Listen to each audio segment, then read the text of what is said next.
he practices fast. Like, he goes hard. I just think about, like, the best ones I've been around have also been the best workers. They just have been. The way that they compete in practice. The guys that are, like, truly dedicated to being the best version of themselves, the work ethic shows up in the way that they operate. Welcome to Athlete Country Club, the podcast built for parents, athletes, and competitors chasing the next level.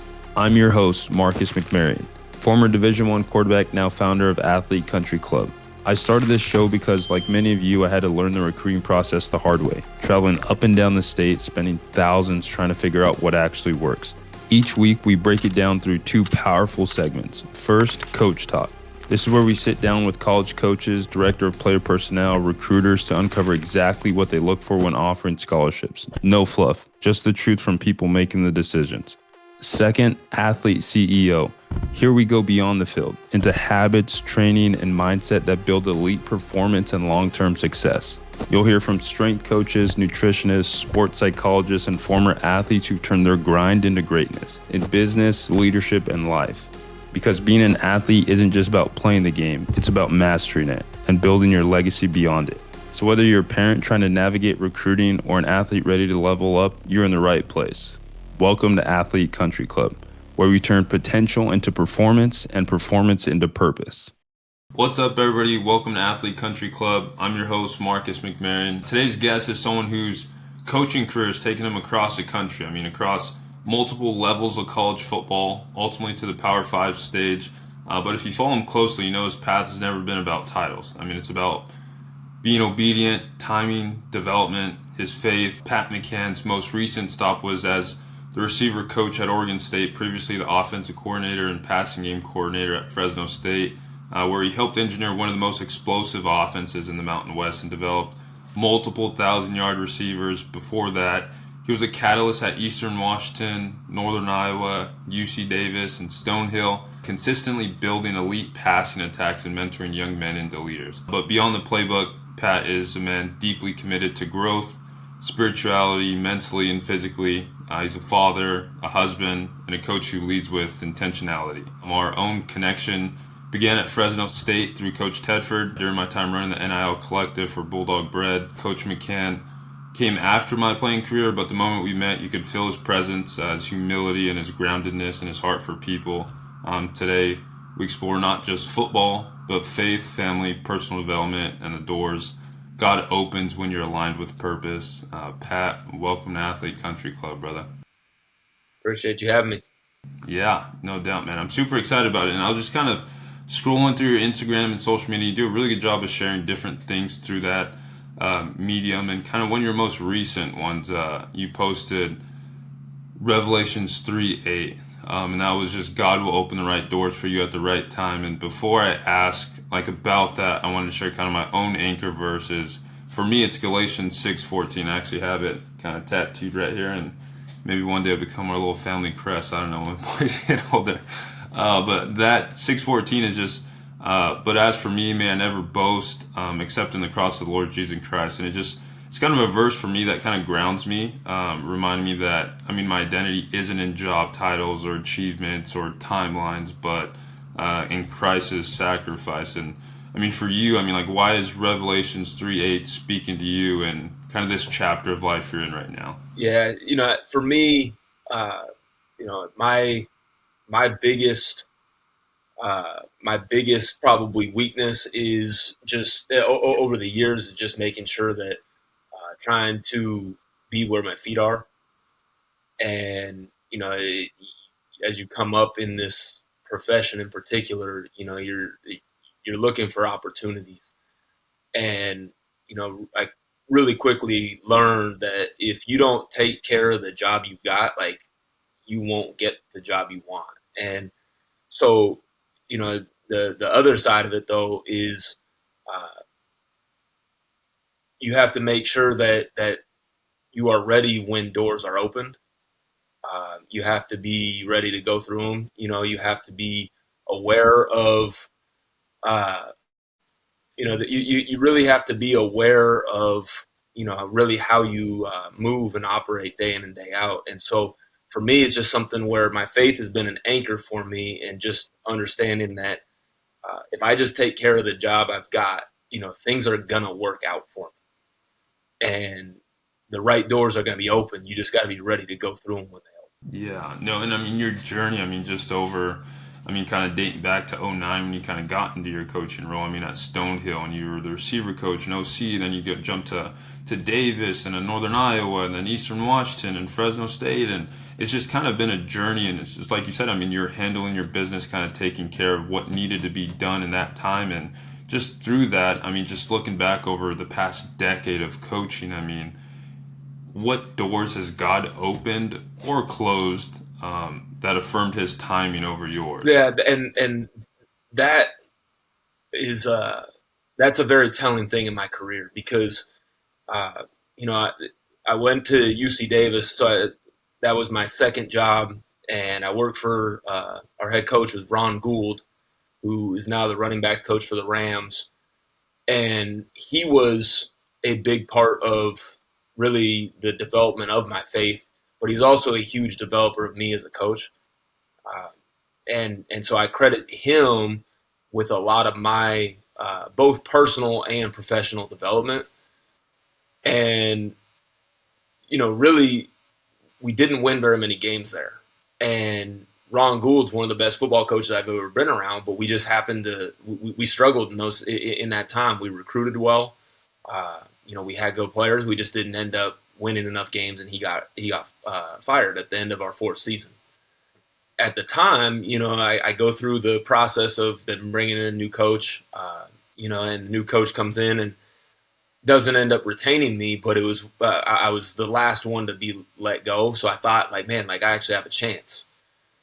And I had like some bitterness and resentment in me when I didn't get retained. And it wasn't anything towards UC Davis, but it was towards the situation.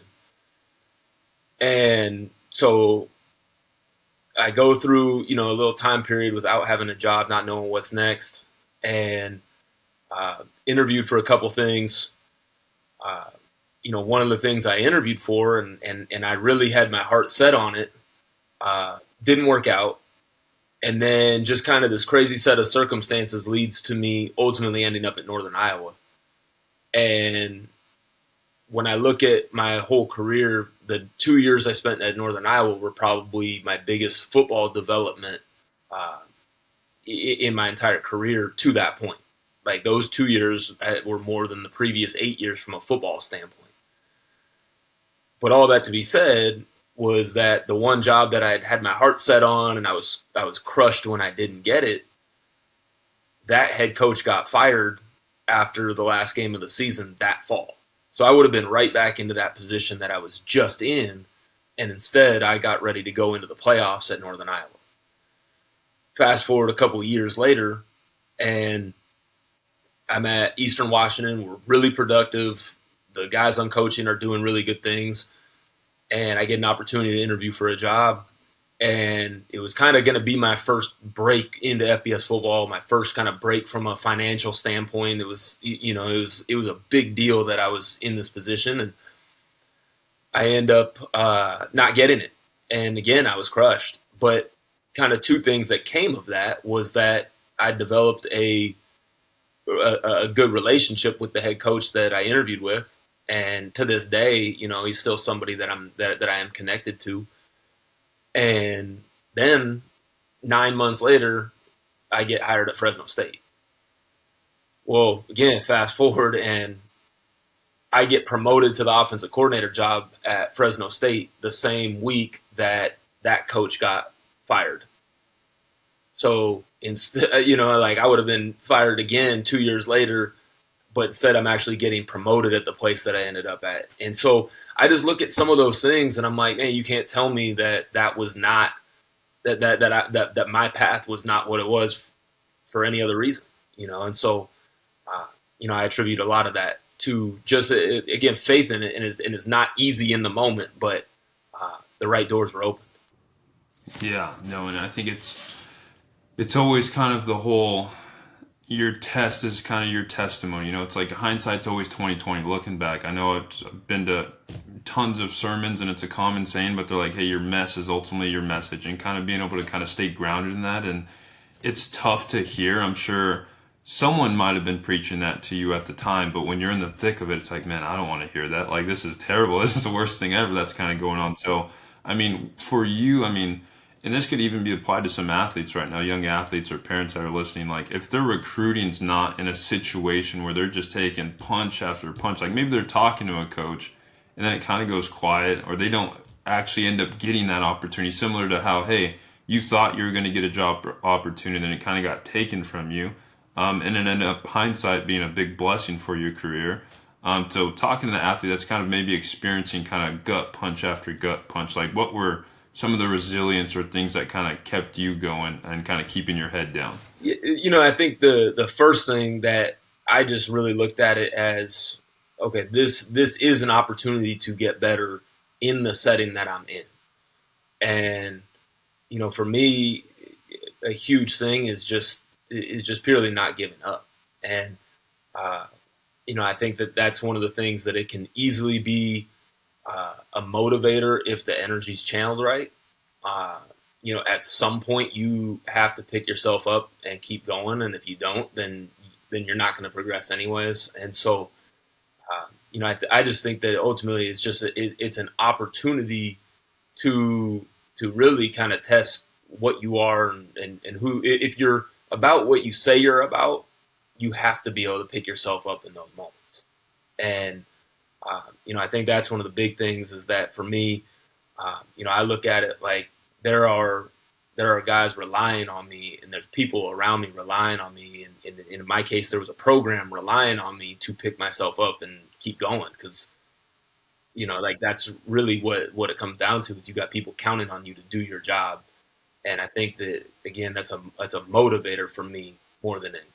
Yeah, no, when you talked about obviously your years at Fresno State, I mean, when you think back to joining Fresno State during that chapter of your life, what stands out to you? Well, I go back to the first time that I ever really became aware of Fresno State was when they beat Oregon State when Oregon State was then I think ranked number one in the country.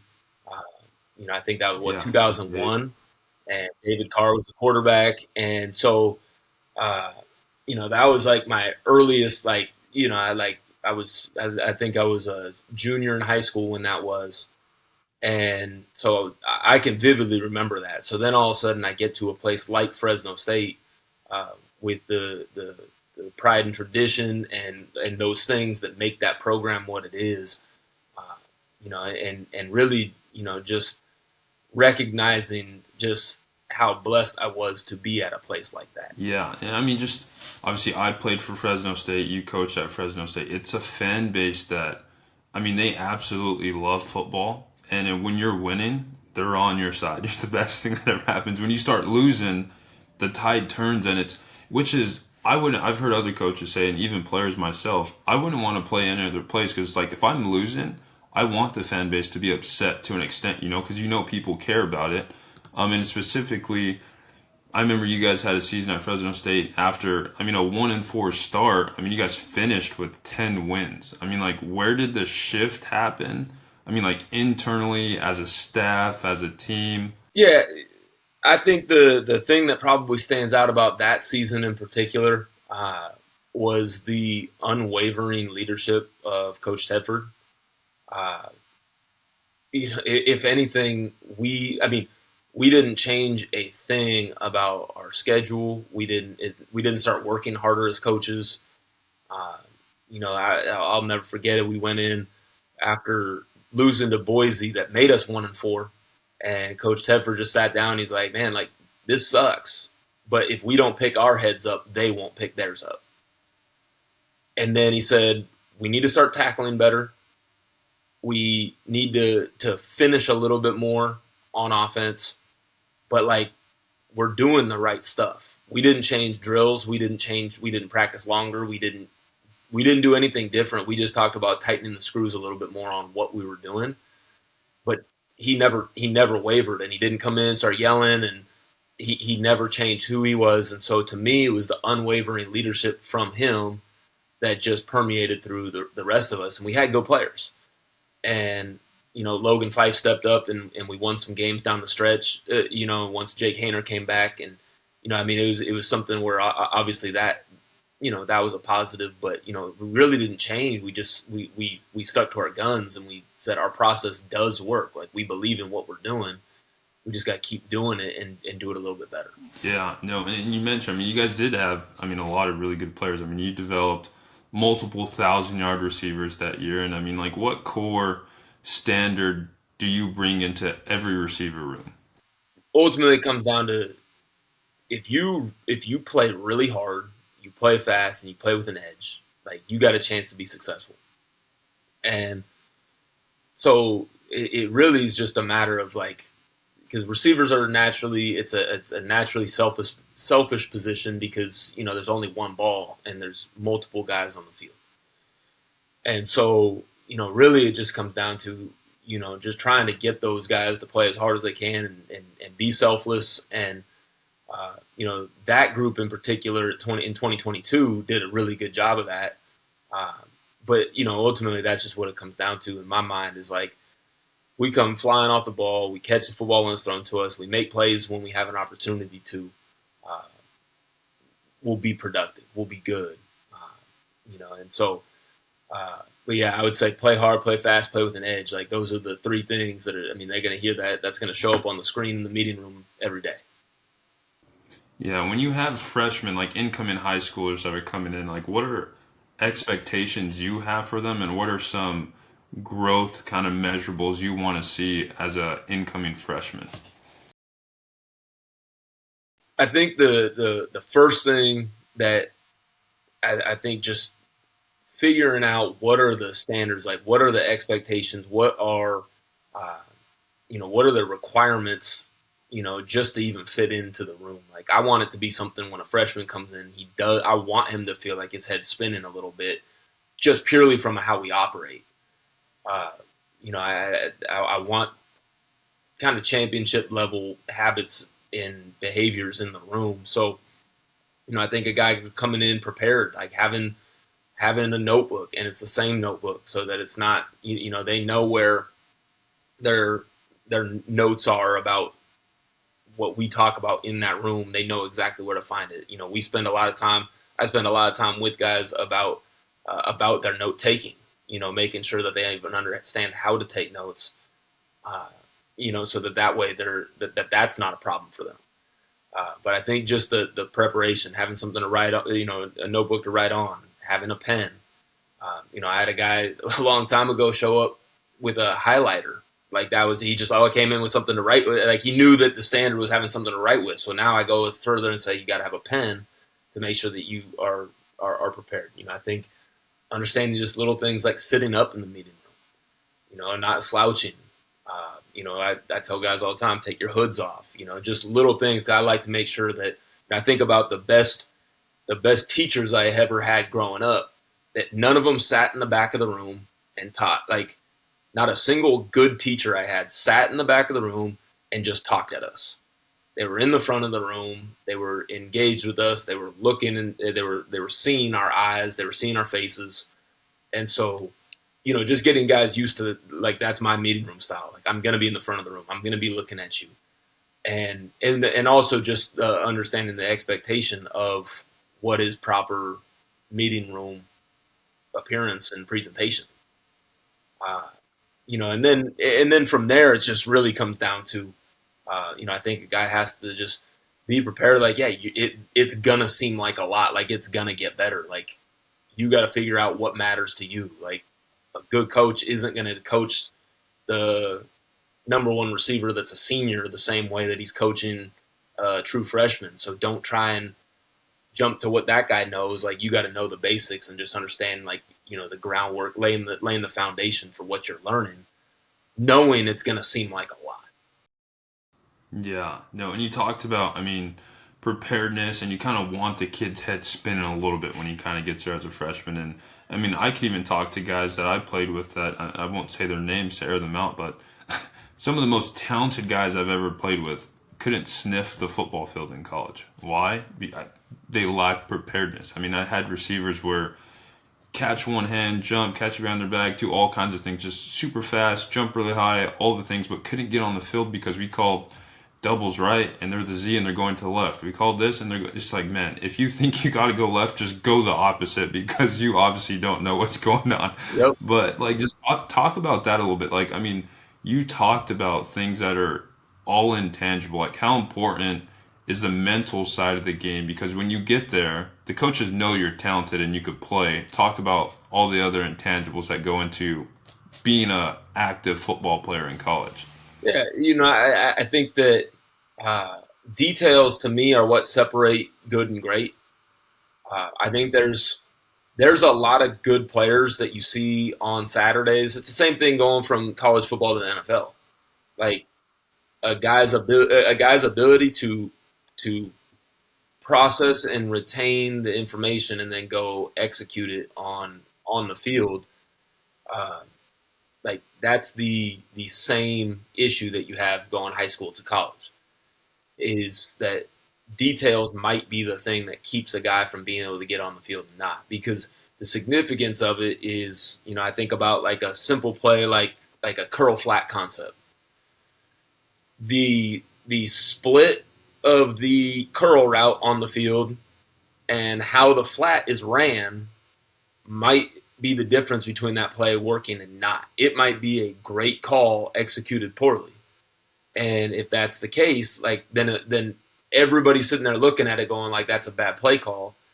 But no, the curl was too wide, so the flat never outflanked it, or the curl was right, but the flat how they ran it never outflanked the curl, so then neither guy was open because of how it was executed. And so as you go down the line and you just keep drilling that down, like it's across the board. It's the same thing where, on the flip side of it, a curl flat defender on defense, he might be responsible for, hey, you're supposed to be here and then rally to the flat late, but then all of a sudden he goes and chases the flat and opens up the curl, way too fast, and the defense is sitting there going like, man, we had the right call for it, and and we're giving up 12 yards as opposed to a 3-yard gain. So I just think that the detail part of it is the difference between uh, really average and good, and then good and great. And so I think that that's what you see so often is you see really talented guys that, for them it's just like, hey, just let me play. Well, no, like there some of it we make it too complicated as coaches. I'm guilty of that in my history, and that's one of the things that I sit there and I reflect on me as a coach and okay, what can I do better? How can I teach this better so that they're able to play faster and all that. But on the flip side, like the players got to meet us halfway too, just as far as like there's some details to the execution side of it. So I think it's a coach problem. I think it's a player problem. But I think that ultimately the details are what separate good and great. Yeah, no, there's definitely a heavy, heavy emphasis from high school to college in the mastery and the details. And I think Coach Tedford was the greatest example of that for me personally as a player when I got there, because we're running a curl flat concept that's on the topic, and he's saying, oh, the slot guy has to be whatever he says on the split +1 +2, and the guy's +3 or 4, and he just absolutely loses his mind in the meeting. This is why we're going to lose games. And then you realize as a quarterback, now that window's just shrunk that much further. Maybe I throw an interception, but I made the right read, but the spacing is all messed up and everything's just conjunction and it's just tight and it's not as clean as it looked in practice, whatever. The guy's excited, he's on the field, he kind of forgets. And I think such a big part of earning the trust of your coaches is just the coach knows, hey, this guy's going to be in the right spot, in the right place. And that is such a foundational kind of baseline thing that I think gets overlooked and not talked about enough until you're actually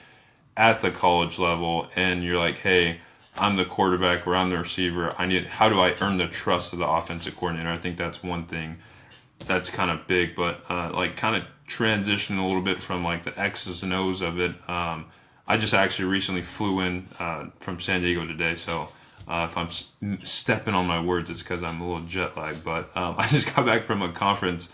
It's called Limitless Live. Jim Quick, and he's written a book, Limitless, and a couple other things. But one of the quotes that really stood out for me from the event was, many of us are living a well-orchestrated panic attack and calling it a life.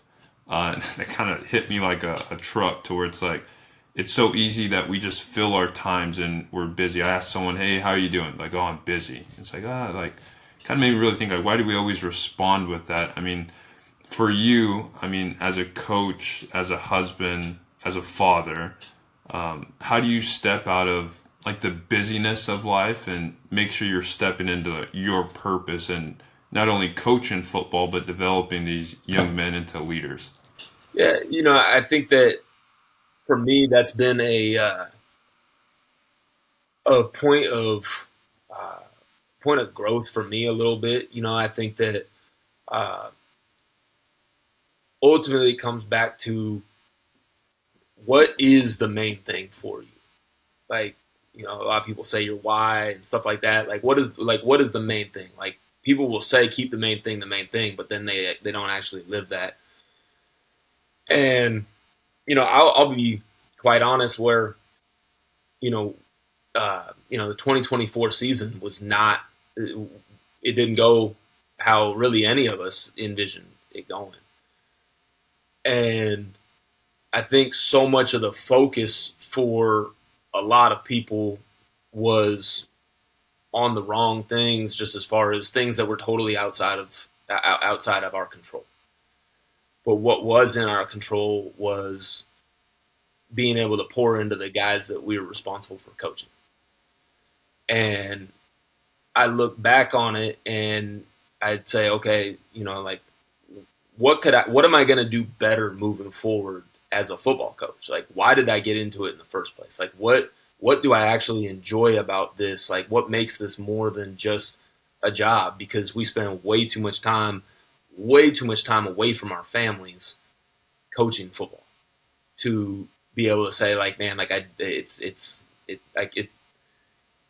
there's got to be a reason why you're doing it beyond just purely you just enjoy football and want to be around it and don't know what else you do or whatever. So for me, it comes back to, like, the most influential people I had outside of my family was coaches. And it was because they actually cared about my development and my growth, and it wasn't just in football or just in basketball. It was like truly, like, cared about me as a person. So I just think that it's just a matter of, like, really being able to define who it is that you are trying to impact and influence. Like those two words to me are the words that I keep coming back to: is who are you impacting and how are you influencing them? I got a wife and two boys. How am I impacting and influencing them? Like, to me, that's really being able to define that part of it, because you're going to influence the people you interact with. How are you influencing them? And so that's something that, to me, I just think it comes back to just really defining, like, what you're doing it for. Like, what is your purpose? Like, what are you doing it for? And then sticking true to that, and recognizing when you do a poor job of that. Like, recognizing that. So exactly that quote you just said, that's really what it is. Like, it's a well orchestrated, chaos and all that. And it's like, no, step back. Am I doing a good job impacting and influencing? If I'm not, why not? What do I got to change? What is stopping me from doing that? And that's what I had to do. Is I had to really take an inventory on myself, going, okay, I had to really audit myself. Where am I going wrong? What am I doing well? Because 2024, we did some really good things too, but we did some things that were not good. Why not? Like, what was it? So I just think you have to be honest with yourself and audit it, and evaluate that. Yeah, no, and those self audits I think are super important to be able to just actually, I mean, from a business perspective or coach perspective, it's like, okay, how do I work on the offense, not necessarily in the offense, or how do I work on the business and not in the business, and kind of having that almost outer body kind of third party perspective of it, and kind of be able to kind of take that self inventory, like you said. And I know you're big, and you do a really good job of posting like Ike Johnson and all these different guys in faith and leadership and sharing it on your page. And I know like another one that I'm just full of quotes right now, just fresh off this conference. Like Jim Rohn, I know he says what you practice in private, you're rewarded for in public. Like, what does I mean, your private practice look like? I mean, like spiritually, mentally, and professionally to continue your development? Because I know Pat McCann in 2024 is not the same as uh, 2009 Stonehill College receiver coach. One of the big things that I've always done is try and figure out, okay, like where can I move the needle? Like what do I need to really move the needle on myself? So I started off like I was pouring myself so much into how can I be the best receivers coach out there? And eventually I started shifting, going like, man, like I've got bigger aspirations than just coaching a room of 12 to 14 guys. Like I would like to coordinate an offense. I'd like to potentially be a head coach. And so then my focus kind of started shifting a little bit more. And it's probably when I was at Northern Iowa and I was learning a little bit more about defense and what actually affects the defense and all that. And I'm going, man, I really want to learn more about the game as far as like big picture wise and offense and how are we attacking the defense and and how are we developing a system in that regard. So just over the years my focus has kind of shifted a little bit where I just go, okay, that like this is how I'm going to move the needle professionally. And just really trying to really trying to study and evaluate what do I believe in football wise and all that. I'm a big reader. I probably haven't been reading as much lately as I would like to. Uh, but I mean, I've picked up books, everything from leadership stuff to psychological stuff to teaching. Like one of my favorite books is this book called Practice Perfect, and it was basically it's studying the best teachers. I really spent a lot of time like trying to evaluate how do I become a better teacher, in things. It's really that's really what it comes down to is like, okay, like what area of my life am I trying to improve? Like right now, uh, over the last year or so, I've really kind of poured more into my faith in terms of like I want to know more. Like that was one of the things that like you always see the stuff that pops up, on social media or whatever. Just the individual, the one quote that's awesome, or the one little piece of scripture that's awesome. But like I had never read the full gospel, so I did that. Like I read all four of them, start to finish, and I'd never done that before. And then I read all the stuff from the New Testament with Paul, and so like I'm sitting there going like I want to know more. Like I'm trying to grow in that area of my life. So again, like just little things that I just try to identify what's going to actually move the needle in my life in whatever phase that I'm looking at, and then when I'm professionally, I'm still studying. I pick teams that I'm going to watch. Okay, hey, like I believe, like I really like what this team does system wise, so I'm going to study this team. Uh, and so I just kind of have a bunch of systems and processes that started as one thing, and it just kind of grew, and I never really got away. I just kind of kept adding to it. And if I see a great technique thing from a receiver, I put it in a cut up. I'm constantly just trying to grow and figure out what's going to actually move the needle on stuff. Yeah, no, and you kind of talked about, I mean, systems and routines, and I feel like that was something that was really influential in my development when I got to the college level to realizing they track every single throw, they track every single completion, incompletion. Did you have the right footwork? Did you make a good throw? I know when I was at Oregon State and I brought it to Fresno State, we used to have three categories for every practice. It was your read, your footwork, and your throw.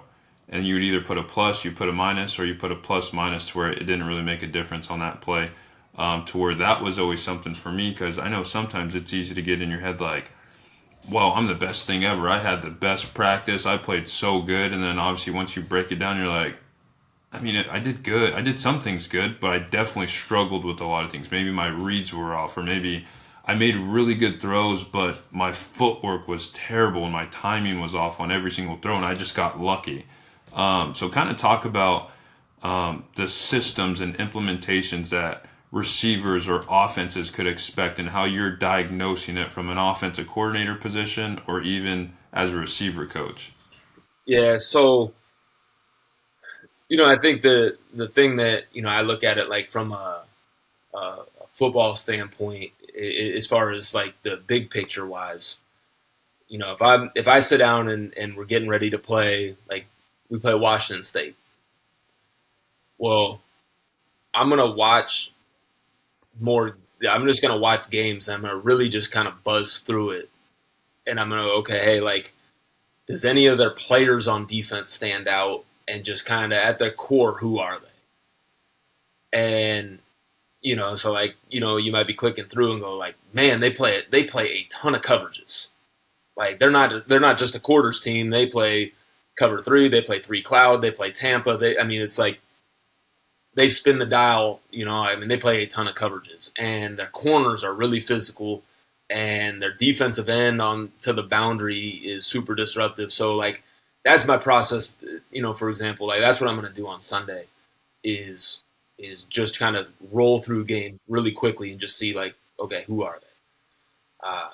The next thing I do is I just kind of I watch all their pressures from first and second down, and that cut up might be 38 plays in the breakdown. That cut up might be 92 plays in the breakdown. Well, 38 plays, okay, hey, they're not a big normal down pressure team. Like they don't do it a ton of. Oh, shoot, that's 92 plays. They pressure a lot on normal downs. So I try to just kind of have a few things that I just kind of immediately go to, and then for me, for example, like I chart. You can drill down stuff and get all these quickie stats. The computer can spit this stuff out, but like I'll sit there and I'll chart coverages by hand on third downs, and then make notes and all that, and kind of put together like, okay, hey, this is what they do this, and this on third down. They really like to mix the front. They like to do all this. But at the end of the day, they're a man team on third down, etc.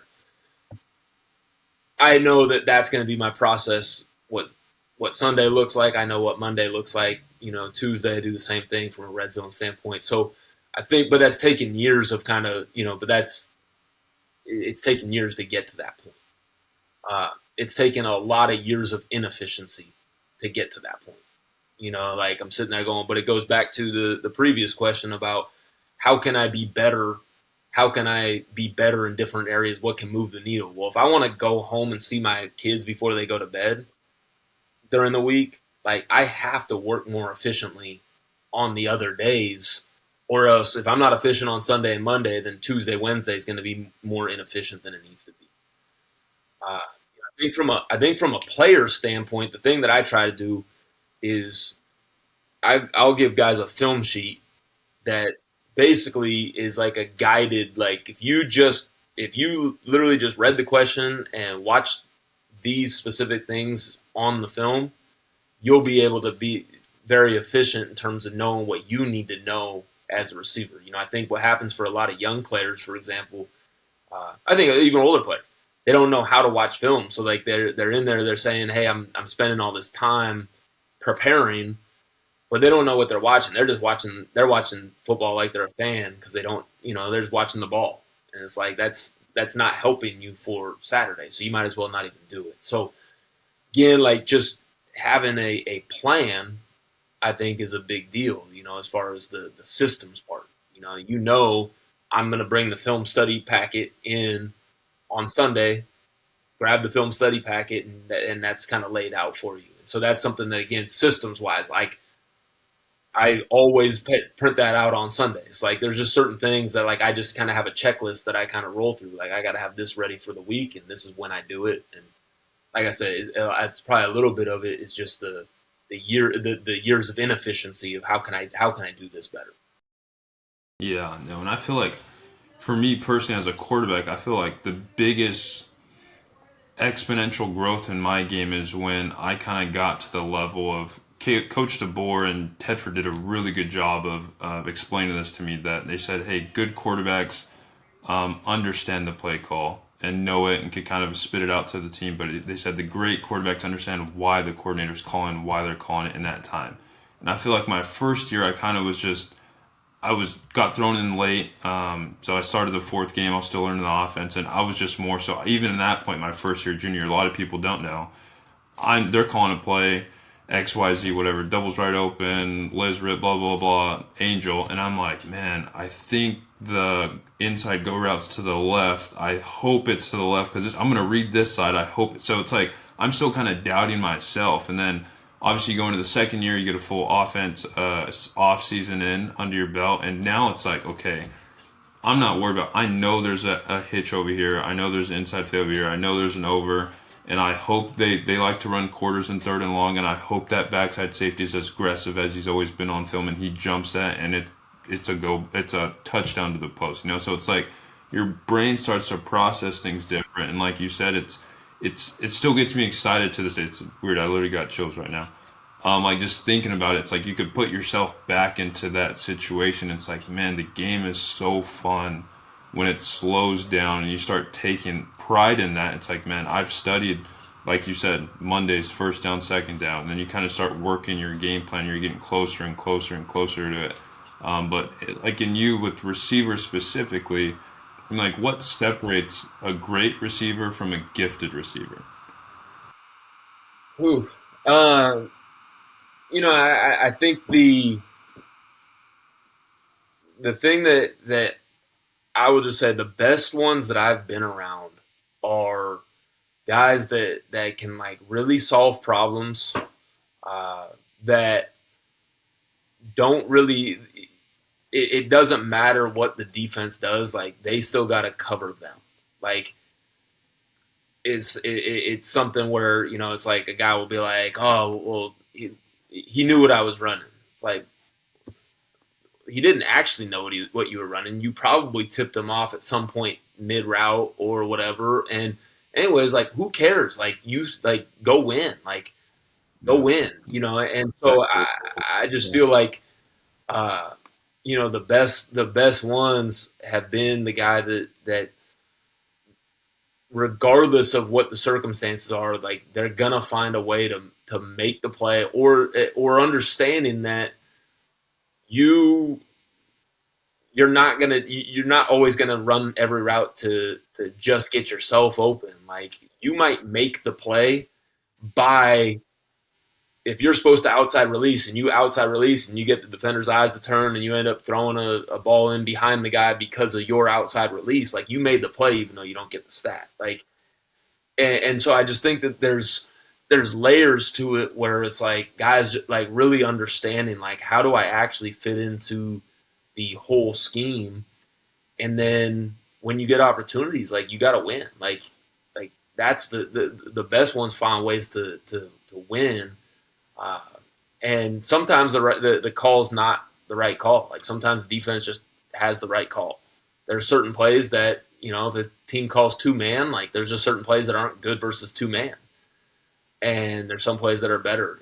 But at the end of the day, finding ways to still win when you get an opportunity to, but also understanding how you fit into the whole scheme, I think is a huge deal. And just, again, the best ones I've been around are those guys that just go and play within the system, but then when they get an opportunity, they go and make plays.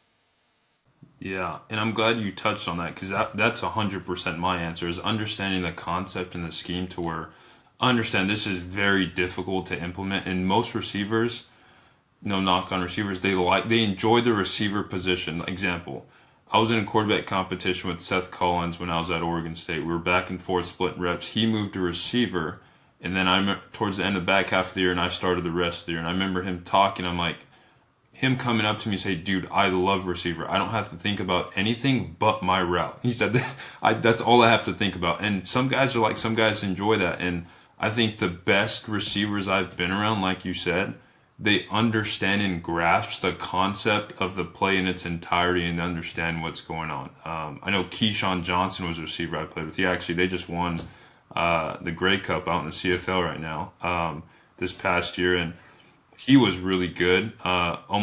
He was so good to a fault. He really understood if we're in a 3-by-1 set and he's on the backside and the safety rolls down opposite and he has a bang eight on an action. He's like it's go time. Like he knows he's getting the ball, and if I didn't throw it to him, He's going to let me know, like, hey, the safety rolled down away from me. You're supposed to pull that and throw it and let it go.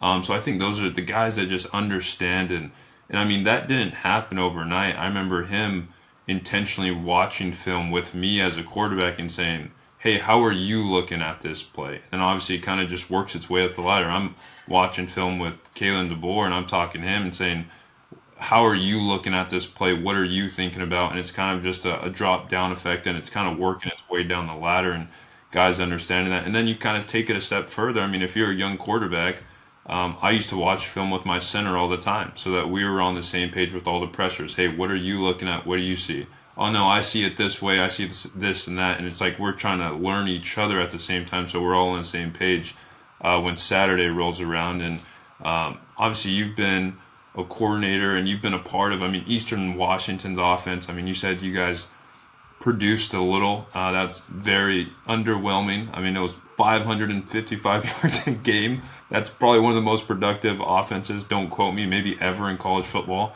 I know it's up there, but for you, I mean, like, what excites you creatively about offensive football?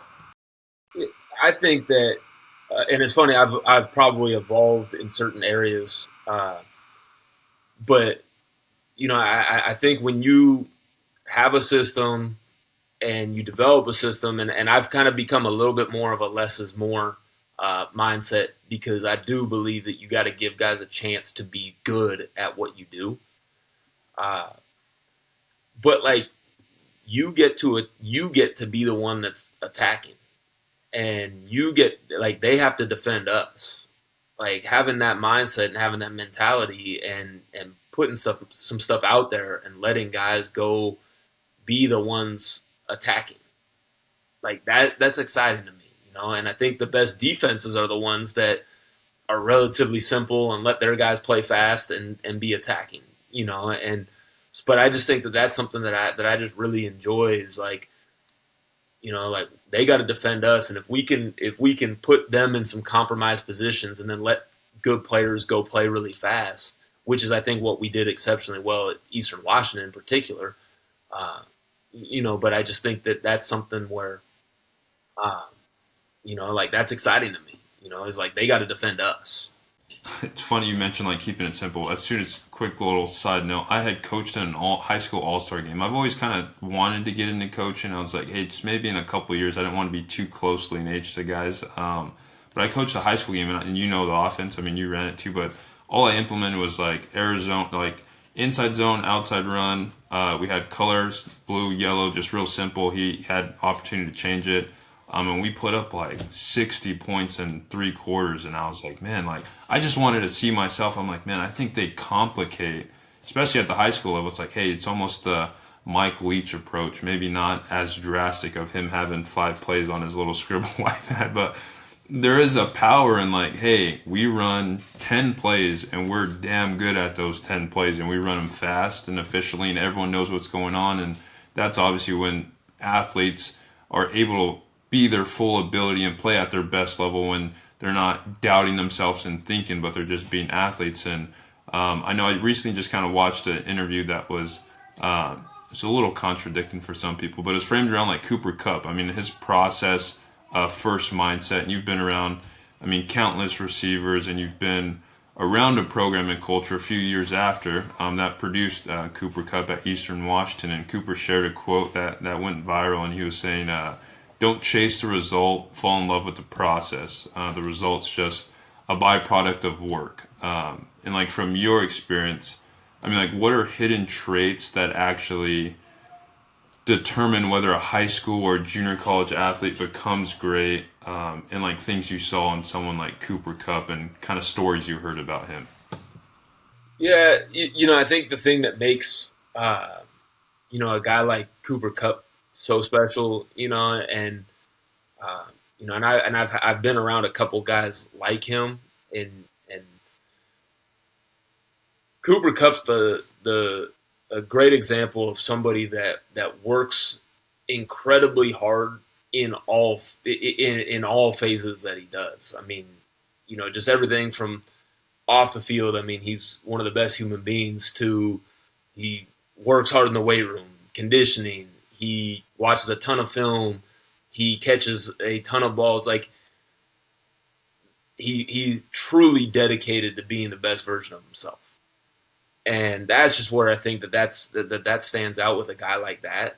But just the best ones that I've been around, I mean, it's you know Nico Remigio. Like I would be tough to find somebody that is more dedicated and puts in more time and works harder. Like the intensity that he works at, it'd be hard for me to find somebody that to I'd put him up against anybody. Darius Fountain played for me at Northern Iowa and then was a fifth round pick by the Colts and just retired last year. But his his work ethic and his energy and his practice intensity, like that's and going back to Nico, like the Reese Fountain, Nico, like Jalen Cropper, the way that like Jalen Cropper hit speeds in practice all the time that you're sitting there going like, man, like he practices fast, like he goes hard, like you can look at the GPS data and go like that dude goes hard. And so I just think about like the best ones I've been around have also been the best practice and work and workers. Like they just have been, and the way that they compete in practice. And I can still remember times in 2022, Cropper being like, man, like Jalen's like my back's hurting, and I'm thinking he's telling me this to like for me to back off on him, and he go out and he hit 21 miles an hour in practice. I mean he was just letting me know his back hurt, but it wasn't, like he wasn't trying to get out of anything, And so I just think that, the guys that are like truly dedicated to being the best version of themselves, the work ethic shows up in the way that they operate. I think practice is such an underrated thing because, I mean, you get to the college level, especially from high school, depending on how your high school programs ran. I mean, just the intensity level at the college level is so much different.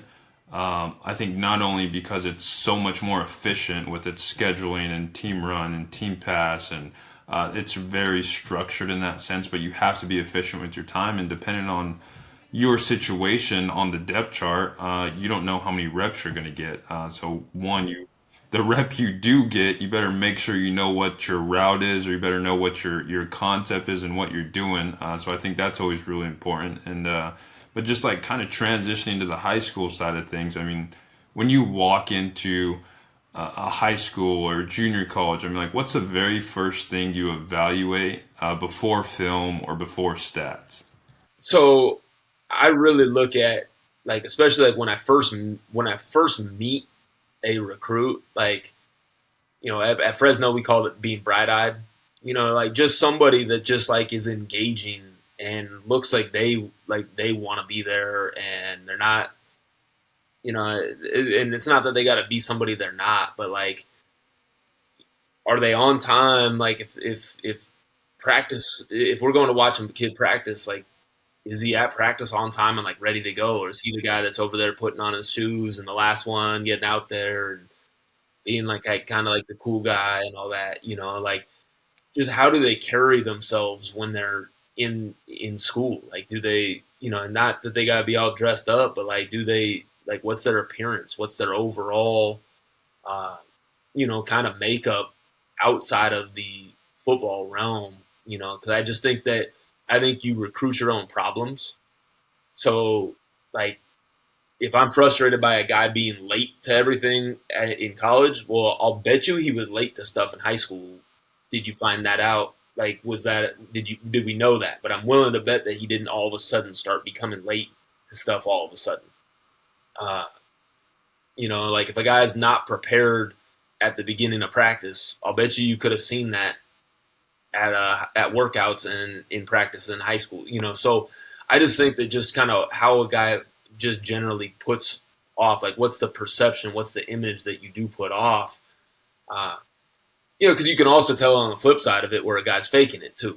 He's just trying to, and so I just think that, you want guys to be themselves, but at the same time, like I think you do have to evaluate, like just kind of what's the general image and perception that they do put off.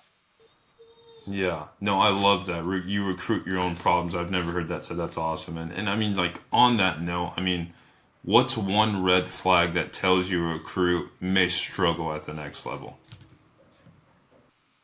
Uh, I think being late to stuff. I think timeliness. I personally look at uh, guys who are the last one to practice all the time and guys who are late to stuff. Uh, I view that as that is not that important. Uh, I think that's probably the big thing is that it's just uh, a guy that's habitually late to stuff. Uh, I think it's a priority issue. And so I just think that it's I think that can be a very good indicator in the high school setting. Is trying to find that out. Like, are we dealing with like little things? I think little things can be culture killers. I think little things can be, uh, really, really detrimental. To big picture things. And so, I think if you can see some of those little things like that, I think that's a Yeah. clear red flag. Yeah. No, and then on the opposite spectrum of that, I mean, like, what's one green flag that tells you, you know what, we could build something special with this kid? The thing I really like to see is I really just like seeing how guys interact. Like when guys like when you can just tell like the guys on the team like the guy and like he's not just that he's over there talking to the good players and stuff like that, but when he's like can move around and interact well and it's not fake. And I think that's one of the things that I just think is cool when you can see that the guys on the team genuinely like the person. And and it's just and again, it's not even that they got to be some over the top, something that they're not, but just kind of like you can just tell when it's fluid and it's easy and they're good teammates. I think that that's really cool because when you get a really good player that's works hard and he's a good teammate, like you got something special. I think. Yeah. No, and I think you'll have an interesting perspective on this question just because you're actually in the thick of it with your own son right now who's going to be turning 16 soon. And I mean, like, what for parents, I mean, like, what should they actually be focusing on to help their children succeed? Yeah, uh, I think the overall development of the habits is a big deal. I think that I mean is it I am dealing with it where trying to get my kids to understand that like how you take care of yourself, like the nutritional aspect of it, the going to bed at a decent time, like, and then on top of that, the work ethic part of it, and pushing themselves, but also being well rounded and doing different things. And it's not so, like, hey, he goes to football training and then he goes to speed training and then he goes to this and he goes to that. And it's, like I want my kids to want to do what they're doing. Like I want them to want to do it. And so I just think the habits piece is a big thing because uh, I think that's one of the things that we're as coaches like trying to always get our guys to understand is like the habits. You'll get more out of the training if you're eating and sleeping right. Like you'll get more out of the football part of it. You'll get hurt less. You'll be less injured. You'll be a healthier. You'll get sick less. Like you'll be a healthier person if you take care of yourself the way you eat and hydrate and sleep and all that stuff. So I just think like trying to create and a well-rounded kid with good habits, I think, is a big deal. Yeah. Yeah, and kind of on the topic of, I mean, like health and family, and I mean, your wife, Andrea, I mean, she's been on her own fitness and kind of personal growth journey. I mean, like, how has her pursuit of excellence kind of inspired or challenged you?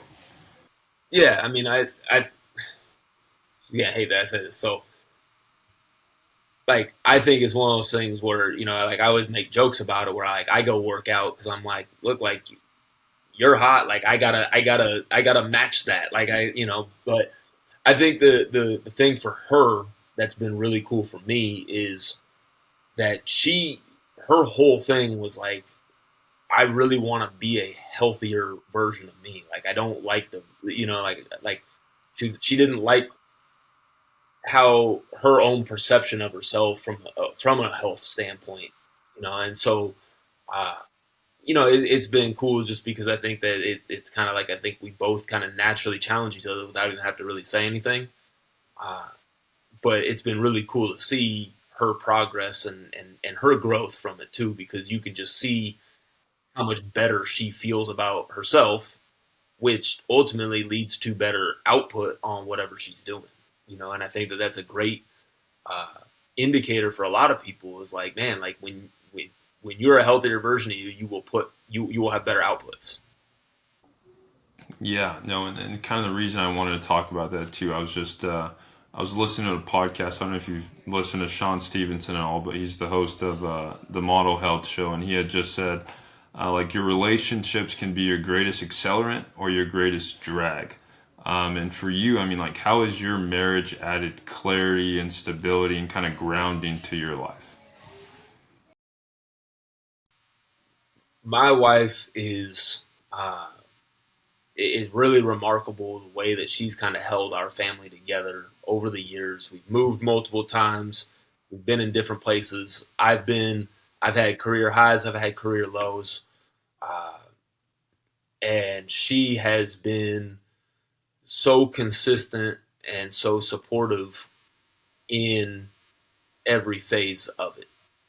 And so for me, as far as, uh, I like she makes me better because like I really want to be what she needs me to be because she has been what I need her to be.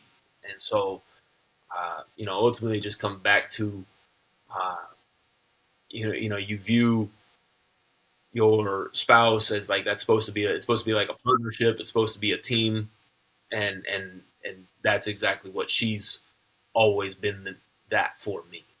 And so I just think that it's been very very grounding for me knowing that like because she challenges me too, and I mean it's just even when I'm not doing well or whatever, she's gonna push me and challenge me of like, no, like don't let yourself go into that mindset or don't let like I mean she also challenged me too. So the support, but also the challenge and pushing, it's the same thing from a coaching standpoint. Like we got to support our players, but we got to push them and challenge them.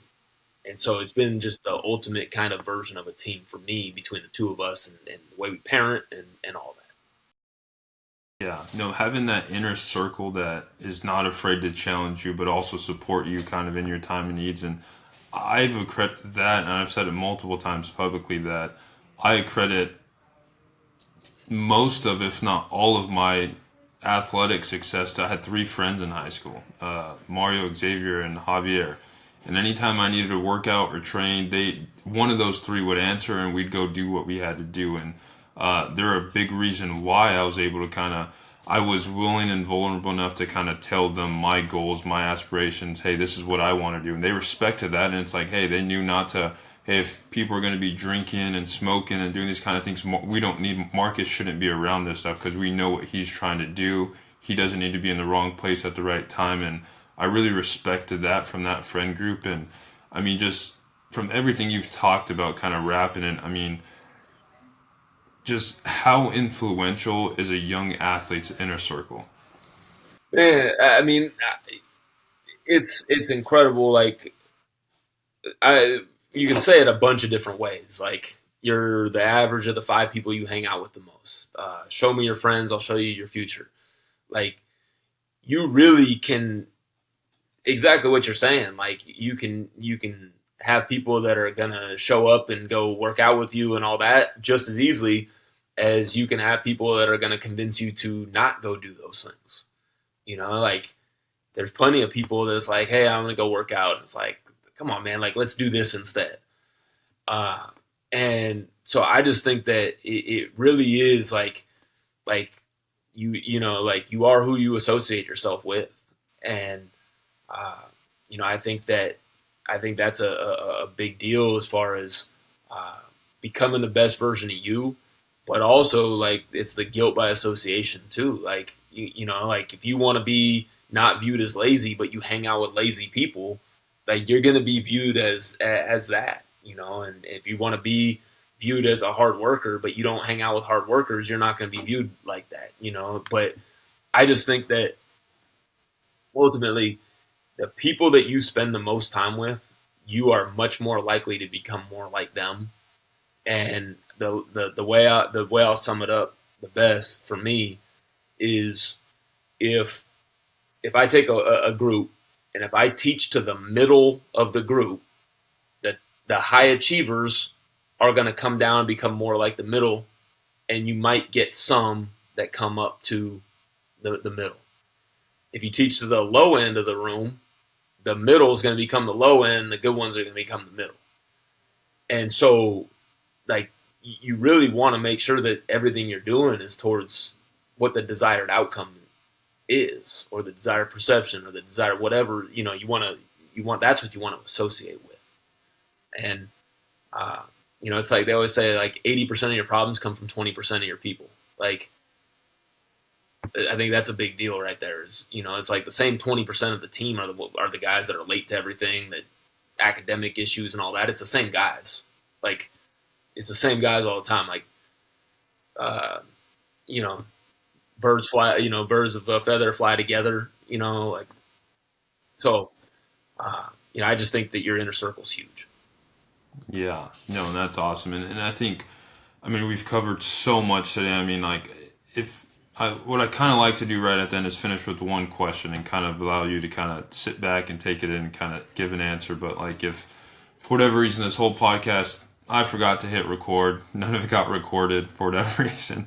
Like, what are two actionable steps someone could take today to improve, I mean, their mindset, their habits, or their relationships, and become that person that, I mean, ultimately God's calling them to be? I think the first thing is identifying, like, what you want to get better at, and what can actually move the needle in your life, like what can actually push you forward in your life, and then finding ways and being creative and finding different avenues to attack that. Like, how do I truly get better at that? And if I try something and that doesn't work, I'm going to try this instead. Or, hey, I'm going to try this and this and this. It's the book Atomic Habits talks about stacking habits, where, like, you do this and that triggers you to do this and that triggers you to do this. Like, I just think finding ways to truly attack getting better. Like, to me, like, that's really what I think the core of things is like, how can I get better at what I'm doing, or what can I get better at that's going to actually affect my life in a positive way. I think the other thing I would just say is, like, having something that, like, and I look at it, like there's the part in the Bible where, Jesus is walking on water, and Simon's basically like, hey, like, if you are who you say you are, like, have me come to you. And he's like, okay, well, come to me. And when Simon starts looking around, that's when he starts to sink. He starts looking at the waves, he starts looking at the storm, and that's when he starts to sink. I think just making sure that you're keeping your eyes on the things that keep you grounded and the things that are most important to you. Like, I think if you truly focus on that, don't look around and don't lose sight of what you're trying to do, and don't let things that have nothing to do with that affect it. Like, keep your eyes, keep moving forward. So I just think that, again, just actionable stuff that you can truly do that's going to make you better at stuff, and then, like, don't lose sight of what you're trying to attain. Yeah, no, that's huge. And I mean, to kind of summarize all that, I mean, relentlessly attacking kind of development, kind of stacking those habits, and then two, I mean, obviously always focusing on what keeps you grounded. And I think those are extremely valuable takeaways. And this is definitely a podcast that it went probably 20 minutes longer than our typical one, but credit to you, because I was just so engaged in your questions. I was like, man, I got to get this guy talking more and just kind of continue going. But to kind of summarize and final, I mean, Pat, thank you. I appreciate you for, showing up today with, honesty, vulnerability, and wisdom. And your journey is, I think it's a reminder that faith, discipline, and obedience to purpose matter more than titles or circumstances. And I think that was evident through today's conversation. And I think for just every parent or coach that's listening, I hope you kind of caught the heart, behind Pat's message. Just success is built in the unseen places, and kind of greatness is formed in your habits, your relationships, the process you commit to, and God is truly opening the right doors at the right time. And Pat, we appreciate your leadership, your example, and the impact you've had on so many young men across every stop in your career. Since 2009, since you've been in the game, and your next chapter is already written, and it's going to be a special one. I definitely appreciate you, brother. Appreciate you having me, man. It was good. Yeah, no doubt. Until next time, this Athlete Country Club.